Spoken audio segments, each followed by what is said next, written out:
বন্ধুরা, good morning. কেমন আছো তোমরা? আশা করি সবাই খুব ভালো আছো, আর আমরাও ভালো আছি। আমি আলপনা, আমার নতুন আরেকটি ব্লগে তোমাদের সবাইকে স্বাগত জানাই।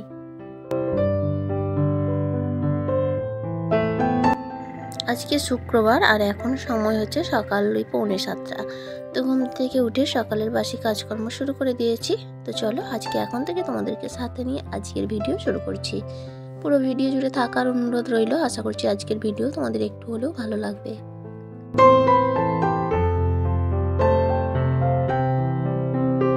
এই তো সকালে উঠে গ্যাস ওভেনটা একটু মুছে নিলাম। রাতে যদিও পরিষ্কার করেই রাখি, তারপর রাতে আরশোলা বা আরও অনেক কিছু তো ওর উপর দিয়ে যাতায়াত করে। তো সকালে আবার খাওয়া দাওয়া হবে, রান্না বান্না হবে, তো সেই কারণে একটা ভিজে কাপড় দিয়ে মুছে নিলাম। আর তারপর বাসনগুলো বের করে দিয়ে ঘর দুয়ারটা ঝাড় দিয়েও নিয়েছি। তো সেটা তোমাদের সঙ্গে শেয়ার করা হয়নি। তারপর বাসনগুলো মেজে রেখেছিলাম, আর তখন আমার যা কাজ করছিল জলে, তো সেই কারণে আমার আর হয়ে ওঠেনি। তো এখন আমি এই যে সকালে বাসনগুলো মেজে রেখেছিলাম সেগুলো ধুয়ে নিচ্ছি। আর জলটা আগেই ধরে নিয়েছি, কয়েকটা কাছাকাছিও ছিল, তো সেগুলোও করব, ভিজিয়ে রেখেছি।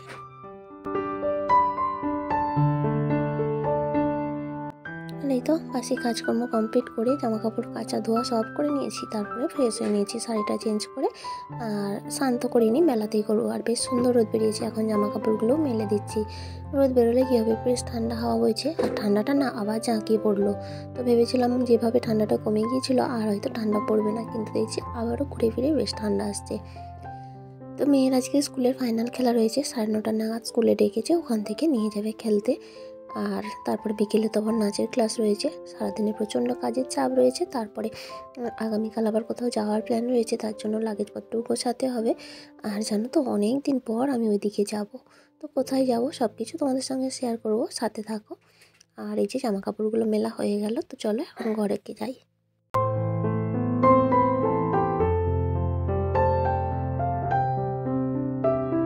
আমার একজন দিদিভাই আমার বাপের বাড়ির হোম ট্যুর চেয়েছিল।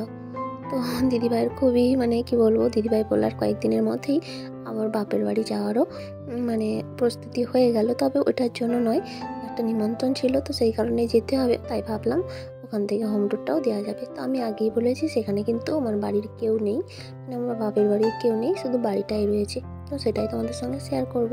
আর এখন দেখো যে চাটা হয়ে গেল, 2 কাপ চা করে নিলাম তোমাদের দাদাভাই আর আমার। এটা কিন্তু অনেকটা সময় পরে, মেয়ে অলরেডি চলে গেছে খেলতে, ওকে দিয়ে এসে তোমাদের দাদাভাই ঘুম থেকে উঠেই ওকে দিয়ে এসছে। নাইট ডিউটি ছিল তো ওই জন্য অনেকটা দেরিতে উঠেছে। তো দিয়ে এসে যে চা খেয়ে খাওয়ার ব্রেকফাস্টটা করে আবারও যাবে মাঠে। তো সেখানে বাচ্চাদের খেলাধুলা হবে, বাই চান্স পড়ে টরে যদি যায় সেই জন্য যাবে। তো এটা আবার অনেকটা সময় পরে এদিকে রান্নাটা বসিয়ে দিয়েছি, কারণ তারা রয়েছে, তোমাদের দাদাভাই ডিউটি আছে দুপুরে।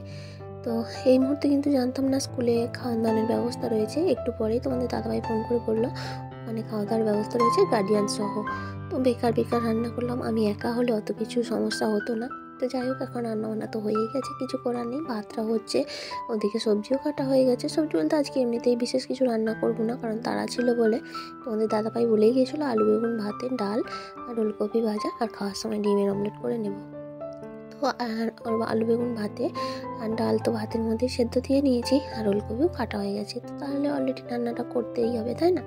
তো এই ড্রয়ারটা অনেকদিন ধরে পরিষ্কার করব ভাবছিলাম। তো আজকে ভাবলাম কাজ যেহেতু রান্নার চাপটা কম আছে, তো রান্না করতে করতে এই কাজগুলো করাই যায়, তাই না?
আর এই তো ভাত হয়ে গেছে। ভাত থেকে সেদ্ধ আলু বেগুন সব বের করে নিয়েছি, ডালের কৌটোটাও বের করে নিয়ে ভাতটা ফ্যান ঝাড়তে দিয়ে দিয়েছি।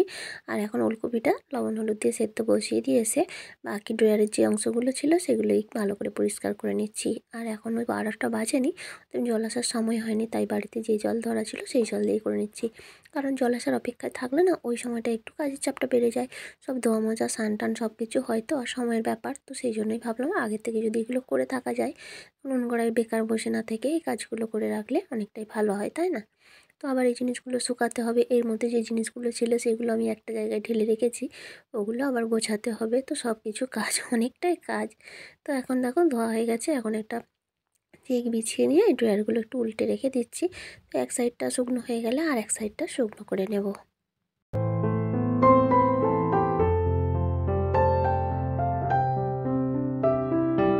আর আমি এইভাবেই কাজ করি বলে না আমার একার ক্ষেত্রে সব কিছু করতে অসুবিধা হয় না, আমার কিন্তু সব কাজটাই হয়ে যায়।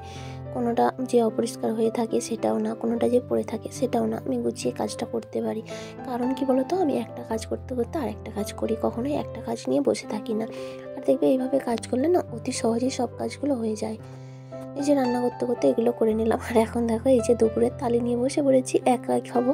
তো আলু বেগুন ভাতে, ফুলকপি ভাজা, দুটো বড়ি ভাজাও করে নিয়েছিলাম আর ডিমের অমলেট, ডাল। তো খাওয়া দাওয়া করে তারপরে মেয়েও চলে এসেছে, তোমাদের দাদাভাই খাইয়ে দাইয়ে এসে ডিউটি চলে গেছে। আর এখন এই যে ড্রয়ারগুলো শুকিয়ে গেছে, এখন এই যে জিনিসপত্রগুলো গুছিয়ে নিচ্ছি। আর এর মধ্যেই তো মূলত মেয়ের নাচের জিনিসপত্রগুলোই থাকে, তো সেইগুলোই সব গুছিয়ে জায়গা মতো রেখে দিচ্ছি।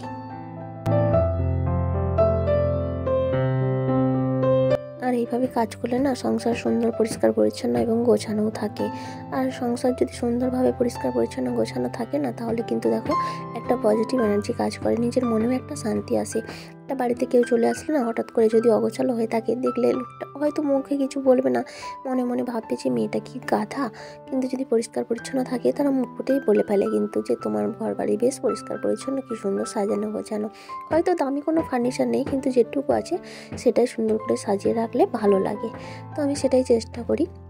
এই সময়টাই পারলে কিন্তু আমি রেস্ট নিতে পারতাম, যে থাক ওটা আবার পরে করব, কিন্তু আমার সেটা আবার পোষায় না। কাজ পড়ে থাকলে আমি চুপচাপ বসে থাকতে পারি না। তো এগুলো গুছিয়ে আবার বিকেলের কর্ম কমপ্লিট করে মেয়েকে নিয়ে আবার নাচের ক্লাসে যাব।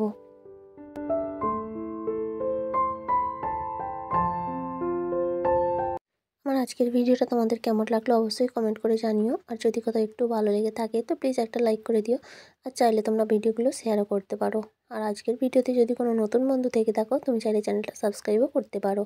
আর যারা অলরেডি এই কাজটা করে দিয়েছো তাদেরকে অসংখ্য ধন্যবাদ।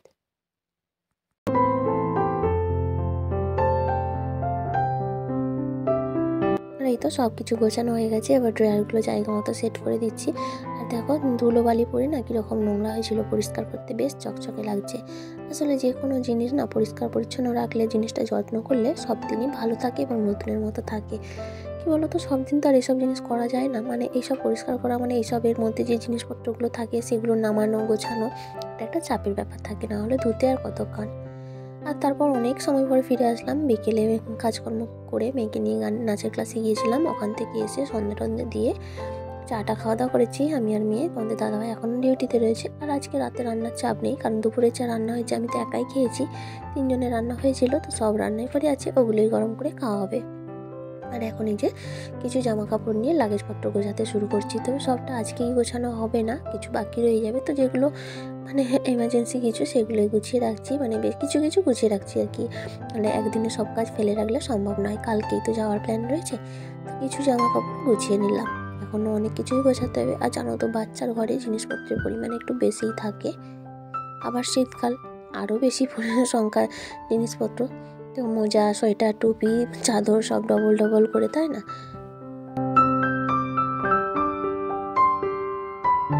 তাহলে বন্ধুরা আজকের মতো বিদায় নিয়ে নিচ্ছি, আবারও দেখা হবে, ভালো থেকো সবাই।